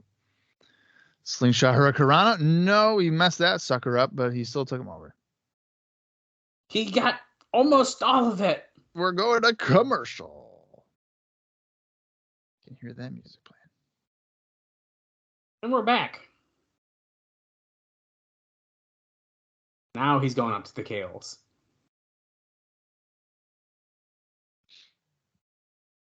Is he going to tear down the axe? Well, they're trying to pull him from below. Oh my god. A drop kick from the top rope by Sabin, knocking Williams off the cables. The axe is still up there. I thought he was going to do like the somersault drop that Styles did.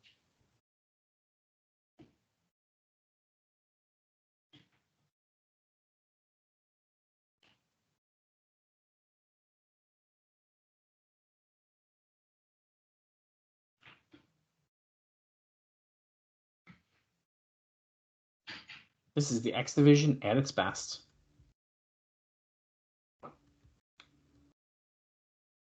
Bentley again dropping Sabin's arm over the top rope.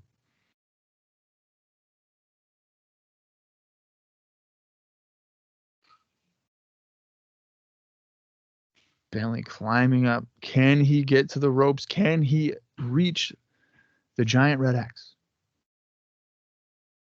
Here he goes. Oh, you can Oh. tell it's like way sturdier up there. There's like a metal chain of it. He grabbed it and it popped, though. Look at. Oh, it's dangling off again. He grabbed it. Please don't fall or Channing.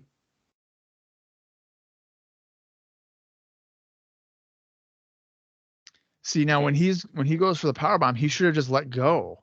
Yeah, he shouldn't have been grabbing it. Continue holding on to it. Sabin off the top. Holy shit. What a German suplex from the top rope. Flipping Petey all the way over.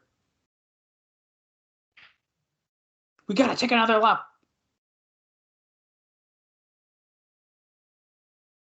Wow.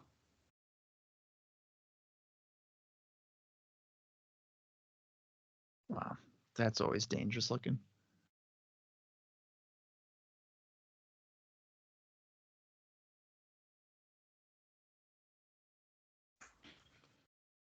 Come on, guys. Get up.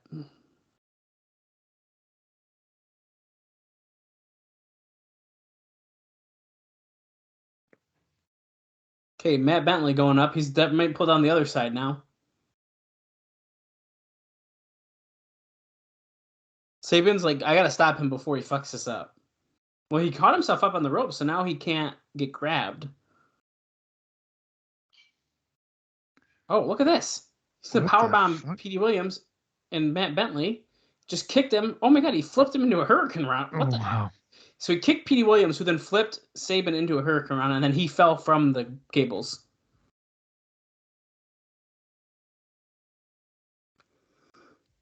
Wow. That was nice. It's Ultimate X.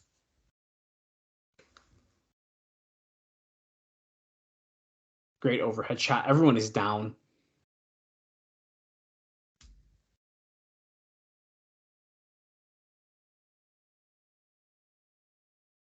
Yeah. Bentley's firing up like Shawn Michaels. Chopping away, hammering away on Petey. Tilt-a-whirl. Side Canadian leg sweep by Petey. Uh-oh. The Canadian Destroyer potentially on Bentley? Let's see.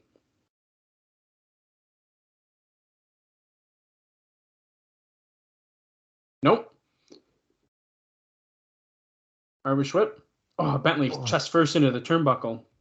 Holy shit, what a super kick. The head-on collision.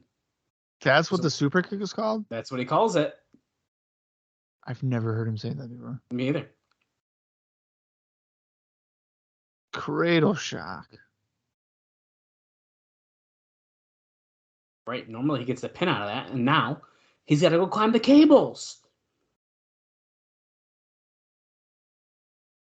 That's not a scaffold. It's a piece. Is that considered a scaffold? Oh, yeah, I think his it's arm considered a piece of one. Oh, his arm's hurt. Yeah, well, he's doing a good job selling it because remember his arm was dropped down over the ropes like 2 or 3 times. Oh, it's dropped into an atomic drop by Petey. Uh-oh. Canadian Destroyer. Oh, that should Sabin might be out of the match now. Okay, Bentley's climbing the top rope, I saw.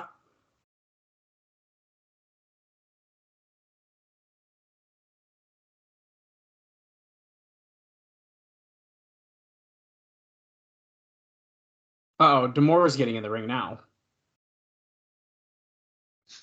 Oh my god, Tracy took out D'Amore. Cat fight. It's a cat fight with D'Amore. Bentley's still up on the top of the cable. Oh wait, here comes Petey.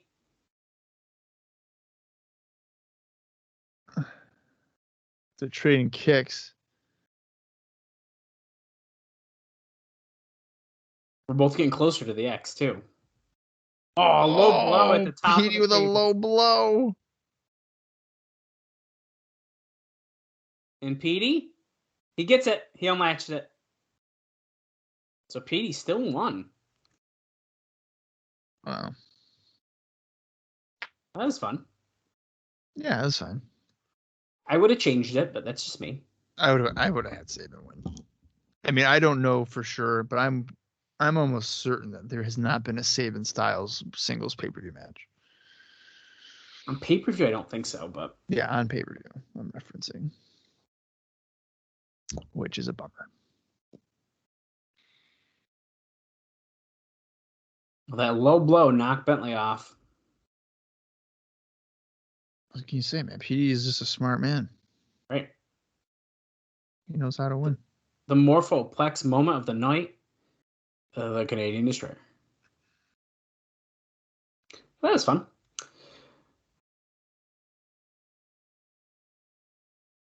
So it's official. AJ Styles, Petey Williams, Genesis.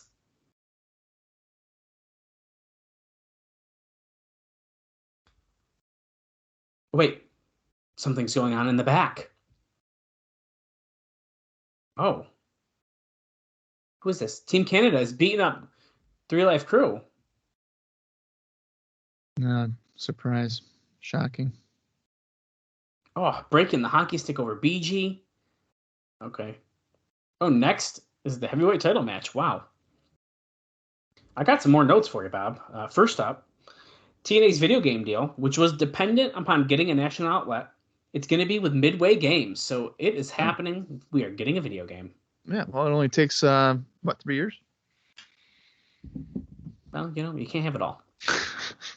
Tail of the tape here. I like this graphic. Yeah, that was cool. And I think I just have 2 final notes for you. So let me just knock them out here while this entrances are happening. Kevin Kay, which is one of the major bigwigs at Spike, was at the October 25th taping. And another Spike exec, Scott Fishman, was at the pay-per-view, Bound for Glory, which is a pretty big deal. And finally, there are no plans on the books right now to bring back Tito Ortiz. So the original idea was to use Ortiz and possibly Shamrock to keep the UFC fans on Saturday night. But Impact is outdrawing Ultimate Fighter reruns, so that is no longer as big of a priority. Well, there may be no plans, but 8 years. I just saw him post it again, dude. August 1st. Yeah, dude, they posted it again. And someone I follow, like, quote tweeted it and was like, is there anyone who subscribed from seeing this clip?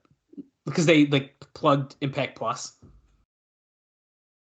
Has anybody subscribed from seeing that clip? Yeah, or something like that. Like, yeah. But why would they air it again? I don't understand. I don't know, because normally they only post things that happen on other shows. Right. Yeah. Let me look again. Let's see if I can find it. Oh yeah, look. The August 1 warning was revealed on the August 1st, 2013 episode of Impact. Subscribe now to Impact Plus to watch every episode. Oh, that's why, because they just put all the August episodes up from 2013. That's why. I did just see a post. So then, let me find the page that I saw. Yeah, shout out to at Talking Impact on Twitter. They said, what sick individual subscribed after seeing this? Agreed. Rhino versus Jeff Jarrett, man. Here we go. I'm assuming, did they show Tito coming out and everything? Oh, yeah. In the clip. If I was them, I would have shown, like, the clip, but not who comes out and be like, subscribe to find out. Yeah, so would I.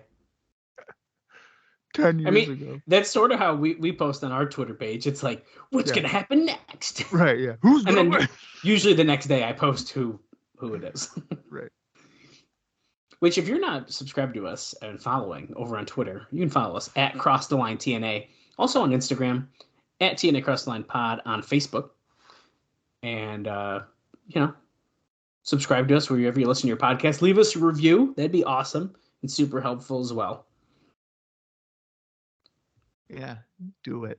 Please, I beg of you. If you don't, Bob will weep. I will.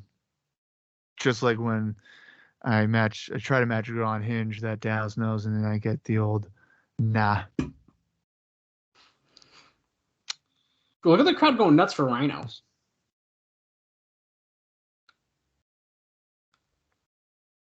The man beast, Rhino. His first official defense. Really, his first appearance since winning it, because 15 seconds at the end of the last Impact wasn't really much. Yeah. I have a feeling this is going to go more than 5 minutes. Maybe not. We just got another commercial here. Oh, now we're back. We're an hour, 6 minutes, and 49 seconds into the show. So we have about 13 minutes and 40 seconds remaining. That's a long Jeff Jarrett match. It is. And there is no stipulation to this, so...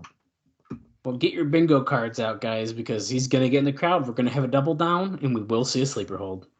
Oh, absolutely. Yeah, battling the I don't crowd. know about blood. I don't know if we'll see the blood. We might. What was I was going to say something. I totally fucking forgot. I can't remember. I'm sure I'll think of it. Dropkick by Jarrett. Ain't I great? Woo!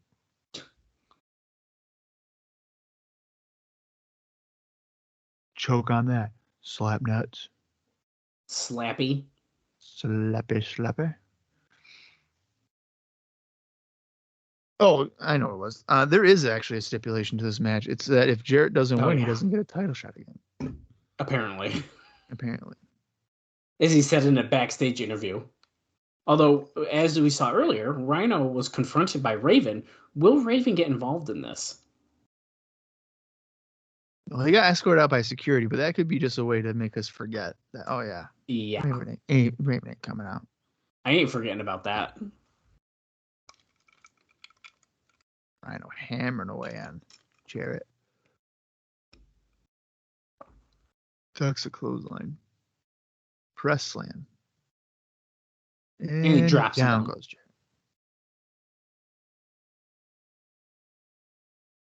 It is kind of funny to see a guy like Rhino, who is pretty short in stature, doing a press slam.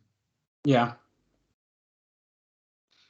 Jarrett avoiding the gore by simply just going to the floor, and that means we could potentially get some brawling in the crowd, folks. That's right. You knew it was coming. Oh. Boom. Here we go. There we go. Jarrett tossed into the crowd. Into the crowd. Unbelievable. It's amazing, man. Almost every time.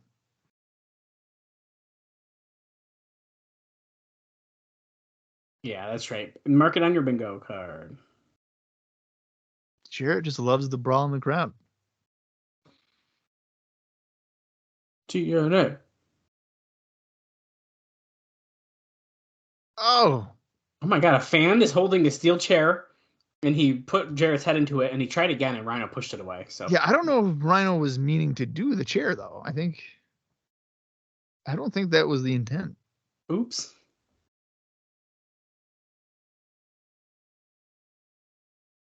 Choking Jarrett over the railing. His windpipe was across the steel guardrail.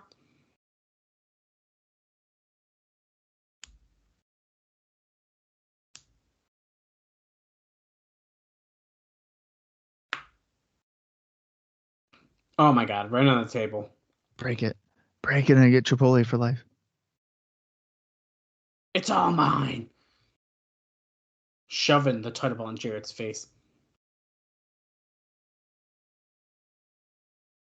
Oh, Rhino's going under the ring.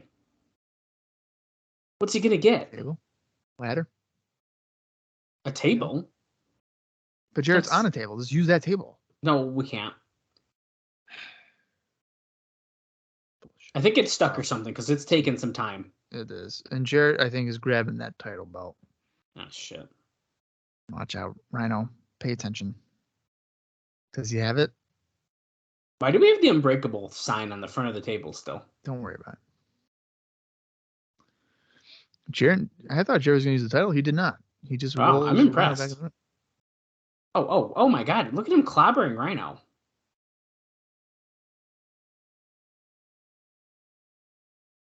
Oh, elbow to the face. He's not going to do a middle rope pile driver on Jarrett. The Rhino driver to Jarrett off the middle He ain't rope. doing it. No fucking way. No. I don't know, dude. No. Wait, Gail Kim? Kim. Oh, there she is. There she is.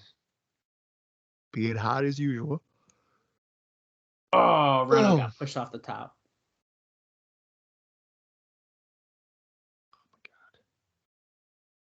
Rhino's dead now. Gail is just a beautiful woman. It'd be a shame if she ever got divorced from Robert Irvin. Right. It'd be a shame. What a shame.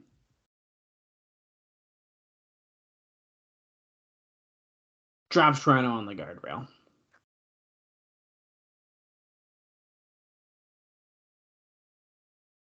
Ain't I great?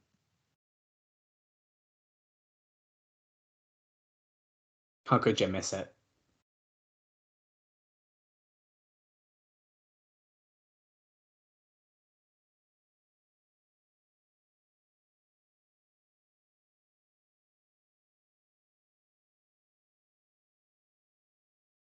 Challenger rolled in. Here he goes. He's going to splash him. Here we go. This is Dale's favorite move. Yeah. No, I don't like that middle rope thing. One. Oh, sliding down like he's big boss man. Right hand to the face. And Jarrett can steal that move because boss man at this point is dead. So it's okay. He can do it.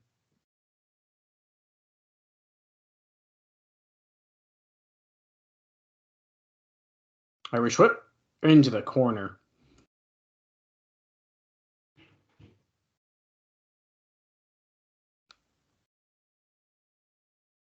I can't believe what Jarrett's up to right now.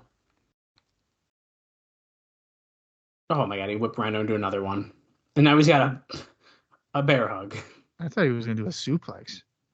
The Northern Lights suplex. Yeah, but then I remembered it's Jeff Jarrett, and he's not about to do that. Why does it look like such an awkward bear hug? Because it looks like Rhino has more of a leverage on him than... It does. I don't understand. That was weird. Oh my God. 1, 2. No.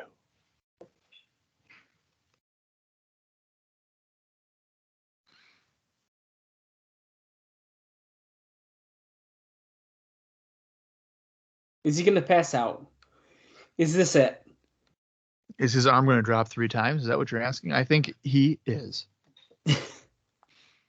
That's how he's going to lose the world title. His arm's going to fall 3 times.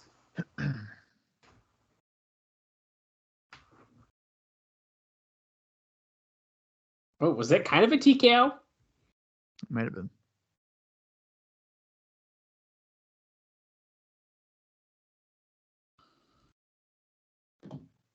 Rhino is spent. Man. I think I'm putting Gail Kim as my wrestler of the year. Oh my God. I'm going to do it. I'm doing it. She's earned it.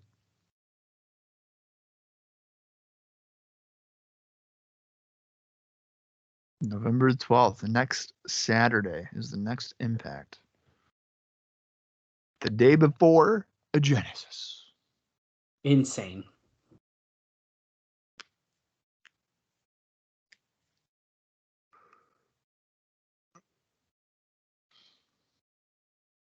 Close. Rhino with a flurry of offense here. Oh my goodness. Shoulder block into the gut. But they won't call it a gore. Nope. Shoulder block. No, that's what it was.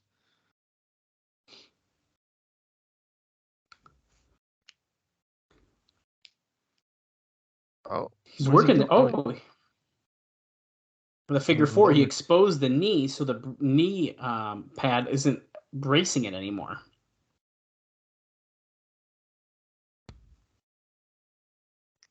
So many victories in his career with the figure 4. I can't even think of one, but there has been just so many. Yeah, I think you're right. Good Can you think of one? No, I'm sure. can't. Doesn't I'm he sure just there's win some, but doesn't he just win with a stroke? oh, Gal came on the top rope. Oh. She went for a leg drop to Rhino, and he moved. You know, this is such a nerd thing, but I'm pretty sure Jarrett beat Malenko with the figure four to win the U.S. title on Nitro. So there's Jesus Christ. one time that I'm aware of. Is he gonna give Gail Kim the Rhino driver? Oh Fucking no. better. I would. Oh my God, there's a table No, right he's there. not doing that. Yeah, here we go. Boom. Jarrett. Oh, I thought it was gonna be a low blow. It was just a roll up. Nope. Oh, it almost cheat. Almost got the cheap win there.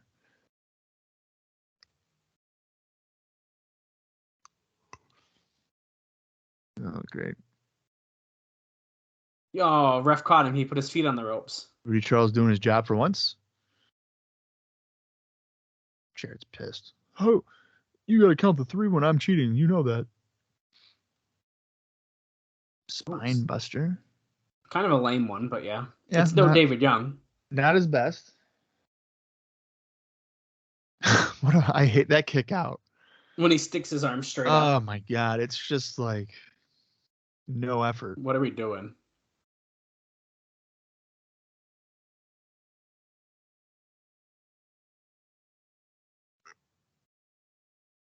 Oh. Belly to belly suplex. Shane Douglas probably smirking backstage after that. He's like, his ass just got franchised. Cut the fucking music. We're about to hit the gore, it looks like, at least. The slowest turnaround ever.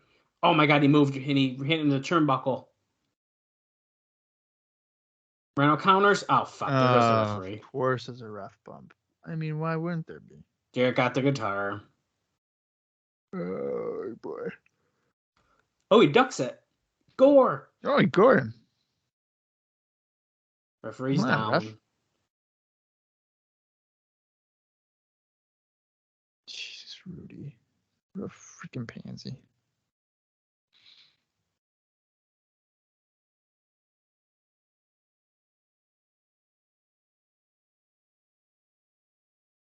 Rhino's got the guitar. Crowd wants him to do it so bad. But we know what that means. Oh, who's coming out? AMW? Yeah, it's AMW. I think that's Harrison and Storm.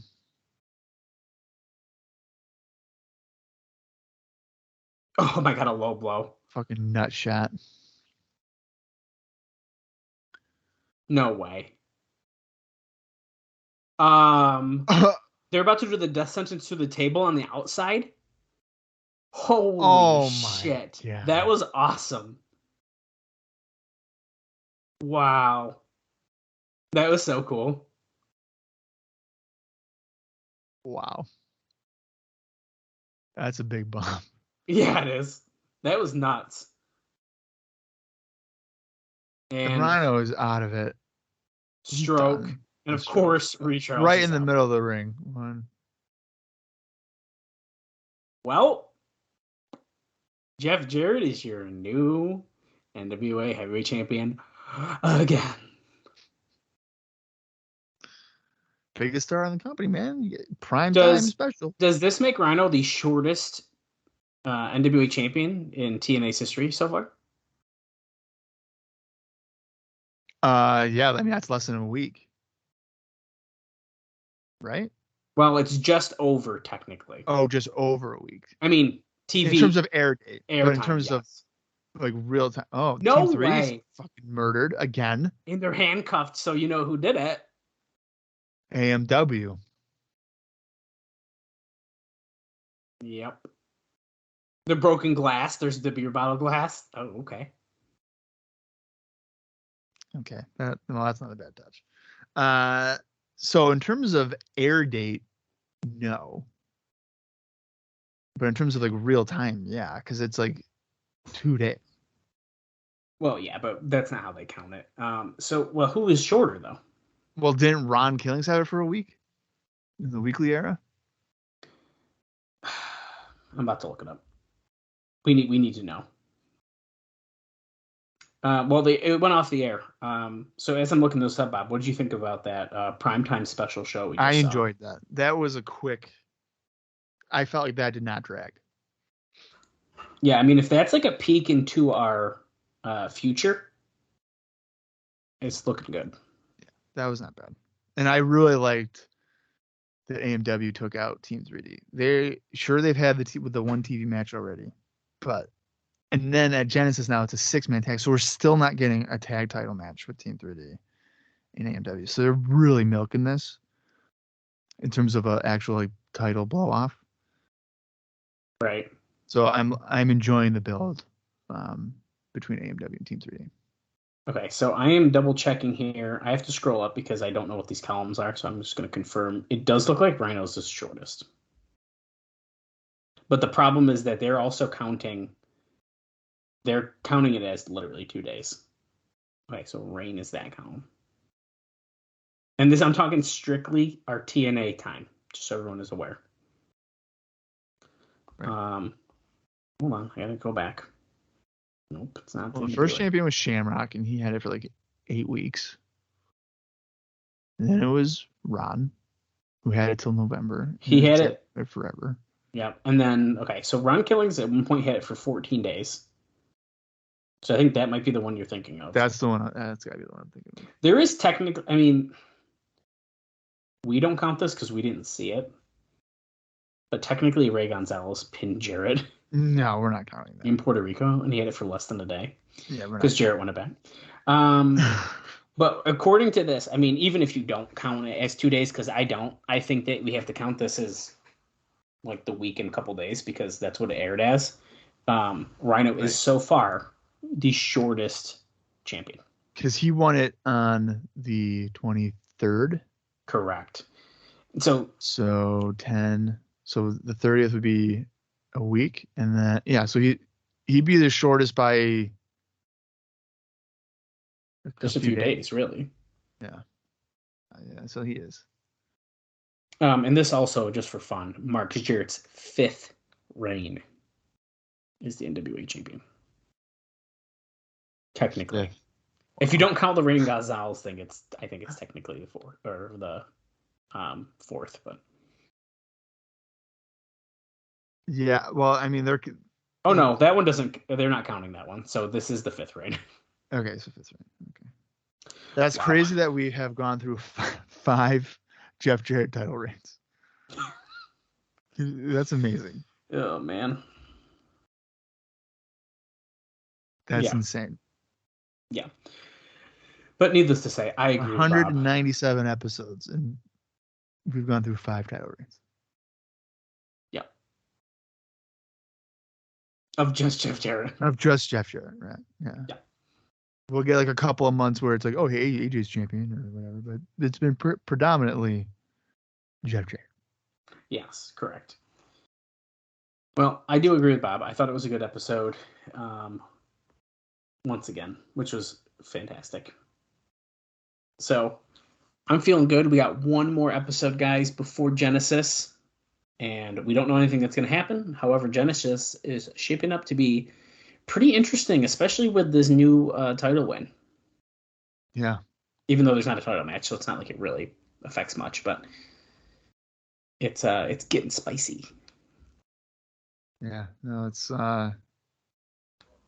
I feel like with there only being literally 3 weeks between pay-per-views, they're not doing a bad job of promoting matches. So yeah, I agree with that. I think we're on a pretty solid road to Genesis right now. Yeah, and then who knows about with Christian? I know what he could be up it's to. So mysterious. Yeah, that should be pretty interesting to see if he does in fact sign. When will we know? There is only one way to find out, and that is to continue following us along. So as Dallas has mentioned, we have one more episode of Impact, and then it's time for Genesis. So hopefully you guys will continue to follow along with us, because boy, we are here for the long haul. So until next week, for Dallas Gridley, I'm Bob Colling Jr., and this has been the TNA Cross the Line podcast.